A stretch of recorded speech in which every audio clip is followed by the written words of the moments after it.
सुबह उठने के बाद घर की सफाई ना करती हो, दिन में पलंग पर सोती हो, रात्रि भर बर्तन झूठे जिसके घर में पड़े रहते हो, उस घर में तुम अपनी धर्म पत्नी को दरिद्रता को लेकर प्रवेश कर जाइए। जहां नारी दिन में सोती हो, जहां रात भर के बर्तन झूठे रखे रहते हो, उसके घर में तुम प्रवेश कर जाओ। महाराज और स्थान तो कहा जहां इमली का पेड़ हो, पीपल का वृक्ष हो, बड़ का पेड़ हो, कांटेदार पौधे जिसके घर में लगे हो, उस घर में तुम प्रवेश कर जाओ, वहां पहुंच जाइए।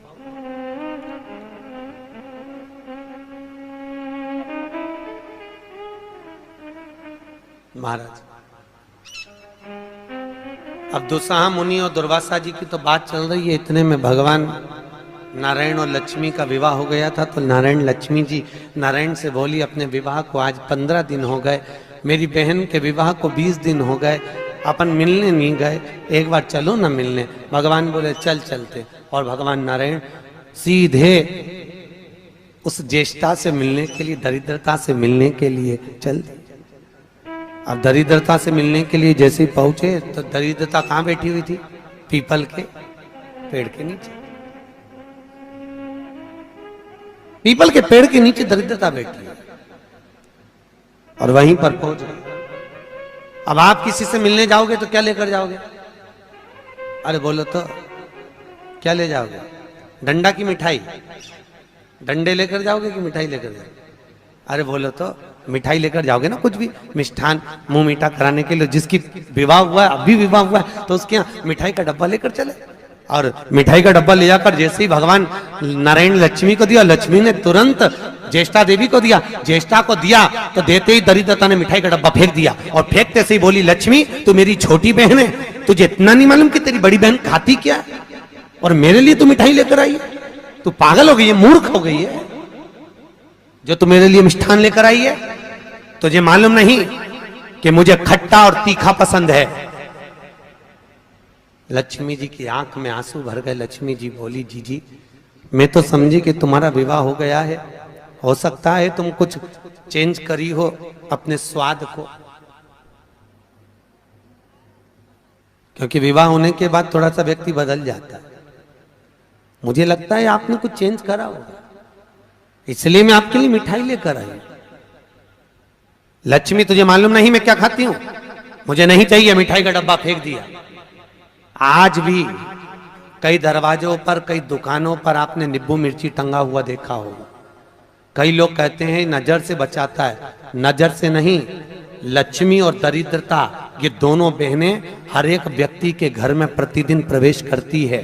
पर लक्ष्मी के लिए मिठाई फ्रिज में रखी होती है, इसलिए लक्ष्मी सीधे अंदर चली जाती है, और दरिद्रता के लिए नींबू मिर्ची दरवाजे पर टंगा रहता है, इसलिए वो दरवाजे से खाकर वापस चली जाती है। दरवाजे से खाकर तुरंत वहीं से लौट जाती है। कई लोग कहते हैं नजर के लिए, नजर के लिए नहीं, दरिद्रता हमारे यहाँ प्रवेश ना करे, ज्येष्ठा हमारे यहाँ प्रवेश ना करे, इसलिए नींबू और मिर्ची को दरवाजे पर बांधा जाता है। पर कई लोगों को नहीं मालूम, तो वो कहते नजर से बचाता। नजर से नहीं, दरिद्रता का प्रवेश ना हो। अगर दरिद्रता हमारे घर में प्रवेश कर रही है तो वो दरवाजे से भोजन कर कर निकल जावे, हमारे घर के अंदर प्रवेश ना करे। इसलिए हिंदू धर्म की रीति आज भी घर के अंदर नींबू और मिर्ची को एक ही डलिया में नहीं रखा जाता। अगर नींबू और मिर्ची एक ही डलिया में रखे रहते हैं तो उस घर में दरिद्रता का निवास होता है, दरिद्रता का प्रवेश। महाराज हमारे यहां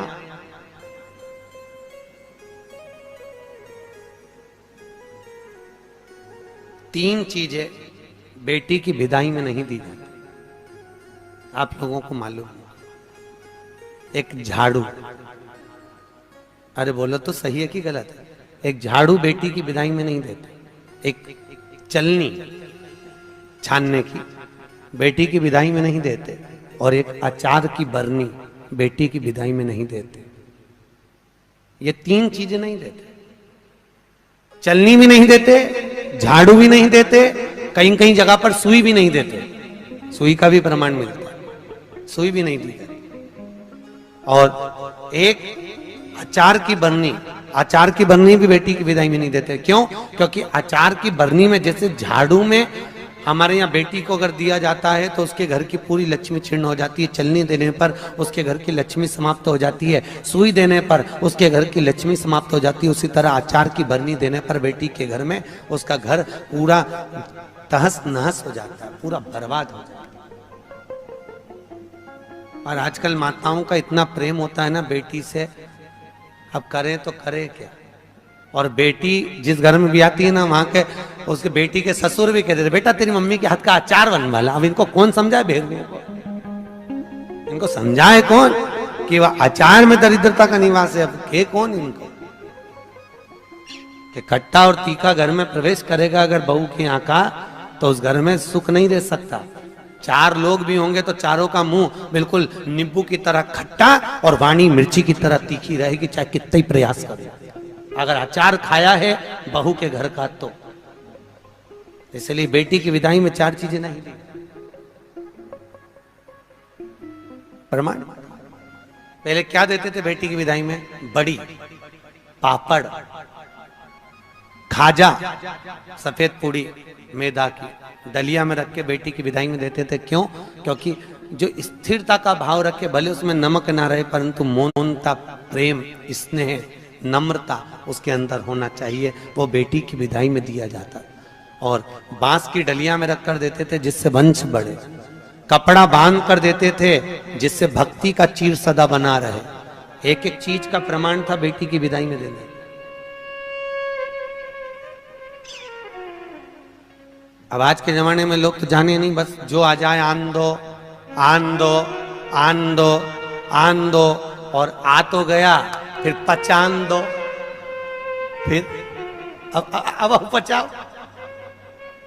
बहुत कठिन है। खाना सरल है पर पचाना कठिन है, बहुत कठिन, सरलता नहीं है। बोलो राधे। बहुत कठिन था। तो ये दरिद्रता देवी को, ज्येष्ठा को, और लक्ष्मी जी ने मिठाई दी, उसने फेंक दिया। मुझे खट्टा और तीखा पसंद है, मुझे नहीं चाहिए, मैं ये नहीं खा सकता। आप ले जाओ इसको, मुझे खट्टा और तीखा ला कर दीजिए।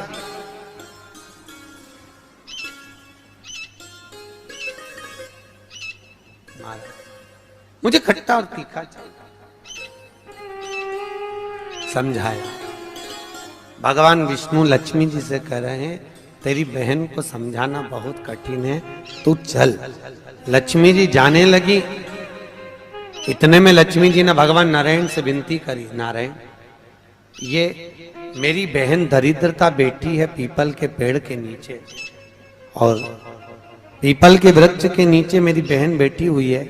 इस पीपल के वृक्ष के नीचे तो ना जाने कितने कितने लोग पूजन करने के लिए आएंगे, ना जाने कितने कितने लोग पूजन करने के लिए पहुंचेंगे, और ये दरिद्रता यहाँ बैठी रहेगी तो दुनिया के लोगों के साथ में तो ये दरिद्रता पीछे पीछे उनके घर चली जाएगी। फिर दुनिया के लोग पीपल के वृक्ष की पूजन नहीं कर पाएंगे। और पद्म पुराण के अंदर लिखा है कि पीपल के वृक्ष के नीचे 52,000 ब्राह्मणों का वासा होता है। फिर पीपल के वृक्ष का प्रमाण क्या?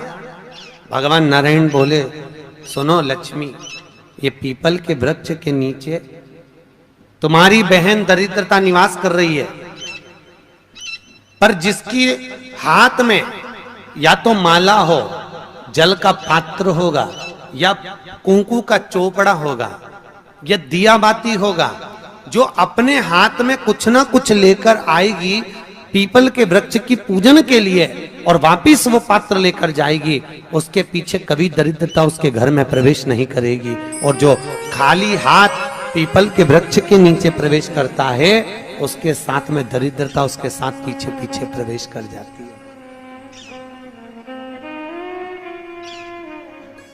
और सुनो लक्ष्मी, आज शनिवार का दिन है, जिस दिन मैं इस दरिद्रता से मिलने के लिए लक्ष्मी तेरे साथ में इस पीपल के वृक्ष के नीचे आया हूं, ज्येष्ठा से मिलने के लिए, तेरी बहन दरिद्रता से मिलने के लिए। शनिवार के दिन अगर कोई भूल से भी इस पीपल के वृक्ष के नीचे आकर नमन करेगा, प्रणाम करेगा, पूजन करेगा, पाठ करेगा, उसको सर्व सुख की अनुभूति प्राप्त हो जाएगी। इसलिए शनिवार का प्रमाण कहा गया। शनिवार की प्रधानता। और महाराज, एक रविवार का दिन ऐसा होता है जिस दिन दरिद्रता ने मांगा है अपने सुख के लिए। दरिद्रता देवी कह रही है, महाराज अगर 7 दिन आपके हैं तो एक दिन मुझे दिया जाए मेरे सुख के लिए। दरिद्रता देवी तो रविवार के दिन इस पीपल के वृक्ष के नीचे ज्येष्ठा तेरी प्रखरता के साथ में तू दुसाह मुनि के साथ इसमें निवास करेगी। केवल हिंदू धर्म में एक ही दिन है जिस दिन पीपल के वृक्ष को उखाड़ा जा सकता है, और वो रविवार का दिन होता है। कौन से दिन? रविवार। शनिवार, मंगल, सोमवार, बुधवार कभी भी आप पीपल के पेड़ को अगर दीवार पे से उखाड़ोगे तो वो पीपल वापस लग जाएगा। पर रविवार के दिन अगर चावल पटक कर पीपल के पेड़ के उखाड़ दोगे तो वहां पर दूसरा पीपल कभी नहीं लग सकता, दूसरी बार लगेगा ही नहीं, चाहे वो दीवार पर क्यों।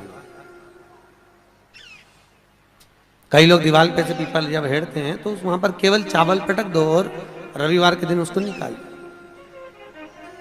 एक दिन रविवार का दिन ऐसा होता है जिस दिन दरिद्रता अपने पूर्ण प्रभाव में रहती है, संडे के दिन, रविवार के दिन, रविवार का। इसलिए हमारे यहाँ रविवार की महत्वता का भी प्रमाण हमारे यहाँ शास्त्र कहता है। शनिवार को पीपल के पत्ते लाए जाते हैं और जो व्यक्ति ज्यादा बीमार रहता है उसको रविवार के दिन पीपल के पत्ते की पत्तल बनाकर उसको भोजन कराकर पत्तल को चौराहे पर पटक दिया जाता है, तो वह व्यक्ति बीमारी से छूट जाता है, उसको फिर बीमारी नहीं रहती, रोग मुक्त। जो बहुत ज्यादा बीमार रहता है इसलिए शनिवार को पत्ते लाकर रविवार को भोजन कराते पीपल के पत्ते। पद्म पुराण में उसका व्याख्यान लिखा। पीपल के पत्ते का प्रमाणित, पीपल के वृक्ष, दरिद्रता का निवास हुआ है वहां। तो पूर्णता का भाव कहां प्रकट करा? तो भागवत कहती है मनुष्य की पूर्णता कहां है? तो मनुष्य की पूर्णता है भगवान के भजन में, भगवान की कथा में, भगवत तात्विक सुख के अंतर्गत भगवान की पूर्णता मानी। पूर्णता बड़ी मुश्किल से मनुष्य देह मिलता है और उस मानव देह को पाकर भगवत भजन करना बहुत कठिन, बहुत कठिन। हाथ उठाए हो। नहाने और स्नान में अंतर है। बाथरूम में गए, साबुन लगाया, पानी डाला, इसको कहते हैं नहाना। और स्नान का मतलब क्या है? स्नान का मतलब है हमारे कर्म कांडों में, हमारे शास्त्रों में पंडित कहते हैं स्नान कर कर आइए। स्नान का मतलब ये नहीं कि पानी डाला, तालाब में कूद गए, स्नान कर लिया, स्नान वो नहीं है। स्नान का मतलब है मनुष्य के शरीर में 3.5 करोड़ रोम छिद्र होते हैं। कितने? 3.5 करोड़ रोम छिद्र। और एक दिन में जब मनुष्य के मुख से 3.5 करोड़ बार भगवान का नाम निकल जाता है तब जाकर मनुष्य का स्नान हो पाता है। जो बाथरूम में जाकर पानी कूड़ा वो तो नहाना हुआ। स्नान करने से अहंकार घटता है और नहाने से अहंकार बढ़ता है। तुम जितनी बार मुंडा धोगी फेस बात से उतनी बार दर्पण में मुंह देखोगे कितनी जोरदार लग रही, फिर मुंह धोगी, फिर अहंकार बढ़ेगा, फिर मुंह धोगी, फिर अहंकार बढ़ेगा। तो नहाने से अहंकार बढ़ता है और स्नान से अहंकार घटता है।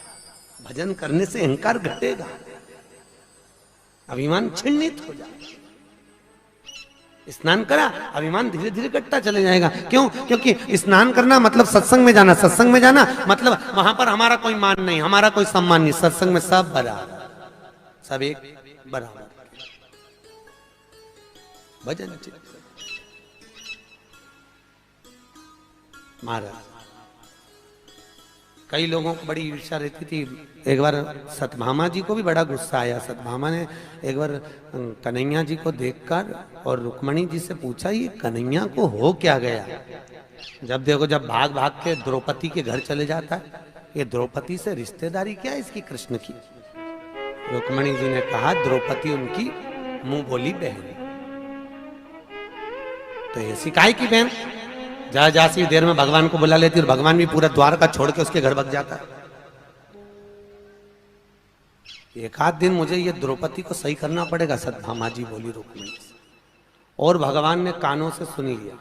सुनते ही भगवान तुरंत आए और आकर बोले मैं जा रहा हूं। इतने में तुरंत रुक्मिणी ने पूछा कहां जा रहे हो प्रभु? भगवान बोले मैं अपनी बहन द्रौपदी के घर जा रहा हूं। सत्यभामा जी बोली अच्छा। इतने में भगवान बोले तुम चल रही हो क्या? सत्यभामा जी ने रुक्मिणी को कोनी मार के कहा आज मौका मिला, चल आज ननंद के तो ऐसा ठीक करेंगे जिंदगी भर नहीं बुलाएंगे, आज चल। और सत्यभामा जी तुरंत कहती हैं हाँ प्रभु हम चल रहे। रुक्मिणी जी बोली हम भी चल रहे। दोनों चल दी। पहुंची, द्रौपदी केश बार रही थी, बाल ऊंच रही थी, कंघे से बाल सवार रही थी। भगवान ने पूछा द्रौपदी जी क्या कर रही हो? द्रौपदी बोली भैया बाल सवार रही हूं। इतने में भगवान बोले तू काय को बाल सवार रही? तेरी दो भाभी आई, ये सवारेगी। सत्यभामा ने मन में सोचा अपनी तो पूरी लाइन क्लियर होती चली, अच्छा ऐसा बाल सवारूंगी, एक खोपड़िया में बाल नहीं रहने दूं इसके, रुक तो जा ननंद के।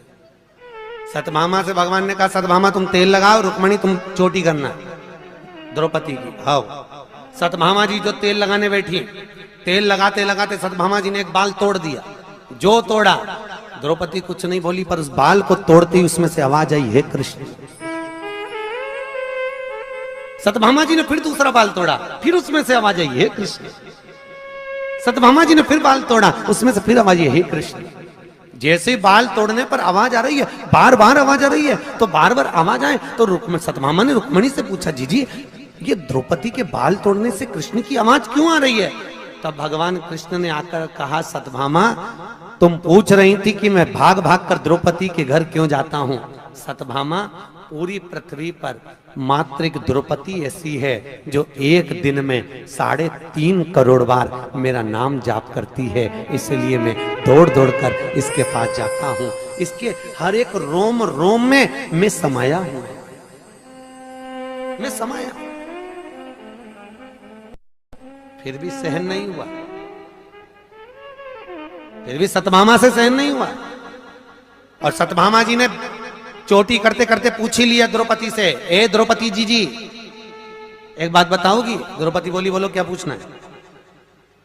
हमारा एक पति और हम 16,108 रानी, तो भी हमारे कहने पे नहीं चलता।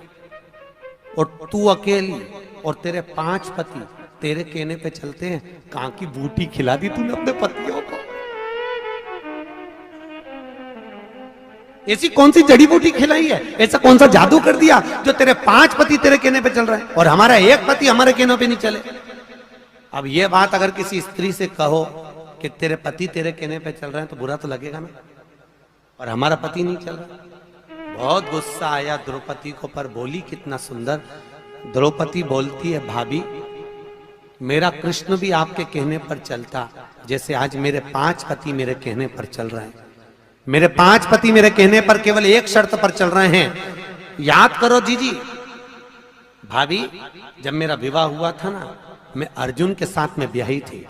अर्जुन मुझे लेकर आए और मेरी सास रोटी बना रही थी। सास रोटी बनाते बनाते अर्जुन ने कह दिया माँ हम देखो क्या लाए हैं, और जैसे ही सास ने पलट कर नहीं देखा और कह दिया 5 बांट लो, और मैं 5 पतियों की पत्नी बन गई।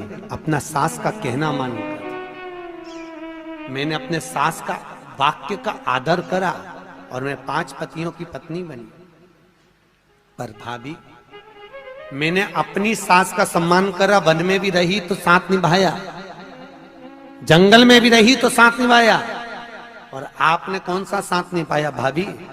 तुम 16,108 रानियां थी और तुम्हारे सास ससुर देवकी और वसुदेव द्वारका में मिलने के लिए आए थे। 16,108 रानियां तुम अपने अपने कमरे में जाकर सो गई और सास ससुर को हॉल में पटक दिया।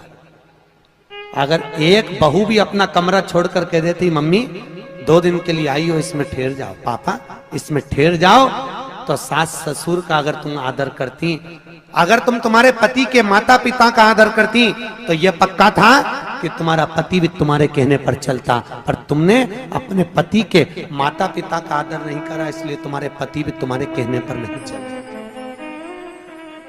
तुम आदर तो करती। भाभी आज भी वो देवकी वसुदेव हाल में ही बैठे हैं और सब रानियां अपने अपने कमरे में बैठी है। द्वारका गए हो आप लोग? द्वारका गए हो तो द्वारका में जाकर देखना, देवकी और वसुदेव का मंदिर द्वारकाधीश के ठीक सामने, सब रानियां अपने अपने भवन में और वो हॉल में पड़े। सम्मान करोगी तो सम्मान मिलेगा, आदर करोगी तो आदर मिलेगा। आप अगर माता पिता का आदर तो करो, वचन तो निभाओ। जब लड़का और लड़की की शादी होती है ना तो मैं 7-5 वचन बोलते हैं। इधर बोलते कि नहीं बोलते मालूम नहीं, जोधपुर में बोलते हैं 7-5 ही बोलते कि 14-15 बोलते हैं? अच्छा 7-5। लड़की के 7 और लड़के के 5 वचन। लड़की अपना वचन निभाती है तो वचन में एक वचन दिलवाती है कि तुम मेरे माता पिता का आदर करना, लड़के से दिलवाती है। लड़का कहता है हाँ करूंगा। पर लड़के के 5 वचन में यह वचन नहीं रहता कि तू मेरे माँ बाप का सम्मान करना। क्यों नहीं रहता? लड़की के 7 वचन में लड़की अपने लड़के से वचन दिलवाती है। पंडित बोलता है कि लड़की का एक वचन है कि तुम हमारे माँ बाप का सम्मान करना। लड़के से हुंकारा भरवाया जाता है, लड़के से पूछा जाता है कि तुम लड़की के माँ बाप का सम्मान करोगे? हाँ। और लड़के के 5 वचन में यह वचन नहीं रहता कि तुम मेरे माँ बाप का सम्मान करना। किसी ने पूछा गुरुदेव ये बताओ, लड़की के 7 वचन में एक वचन है कि तुम उसके माँ बाप का सम्मान करो, तो लड़के ने वचन क्यों नहीं दिलवाया लड़की से कि तुम हमारे माँ बाप का सम्मान करना? तो भागवत कहती है इसलिए वचन नहीं दिलवाया क्योंकि लड़का ज्ञानी है, उसको मालूम है जब ये अपने माँ बाप का सम्मान मुझसे करवा रही है तो ये पक्का है कि मेरे माँ बाप का सम्मान भी ये कर लेगी, तो मुझे वचन दिलवाने की जरूरत ही नहीं है। मैं क्यों वचन दिलवाऊं? जब ये अपने माँ बाप का सम्मान कर रही है, अपने माता पिता के लिए एक पराये लड़के से हुंकारा भरवा रही है कि तुम मेरे माँ बाप का सम्मान करना, जब इसके मन में अपने माता पिता के प्रति इतना आदर है तो मेरे माँ बाप के प्रति इसके मन में कितना आदर होगा। इसलिए मुझे वचन दिलवाने की जरूरत नहीं। ये लड़की घर की संस्कारित है और मेरे माता पिता का आदर करेगी, ये मुझे लगता है, मैं मानता हूं। इसलिए लड़का वचन नहीं दिलवाता कि तुम मेरे माँ बाप का सम्मान करो। उसने एक ने दिलवा लिया, वही बहुत वचन का